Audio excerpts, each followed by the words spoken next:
Ay mga ka-Prenny, welcome to my channel. Gusto mo ba ng manok na ala inasal yung lasa? Pues try nyo itong aking marinated chicken.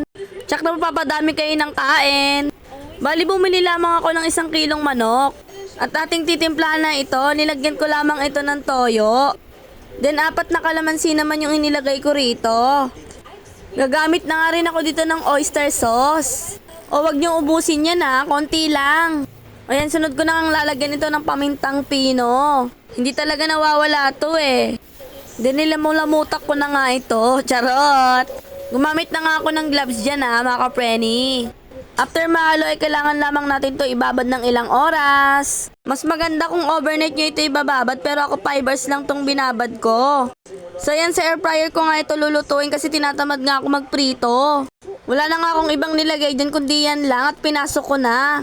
Ayan, sinet ko na nga lang yung timer nito sa 10 minutes para hindi ito masunog. So ayan, hayaan lamang natin ito maluto. Ayan, ang tumunog na, ibinuksan ko na ulit ito para baliktarin.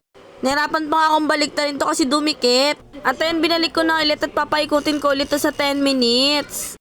After ilang minutes, luto na yung ating chicken inasal. Ready to serve. Yum yum yum, itsura pa lang nakakatakam na. O diba, itry nyo na yung aking recipe. Thank you for watching mga ka-Prenny. Babu!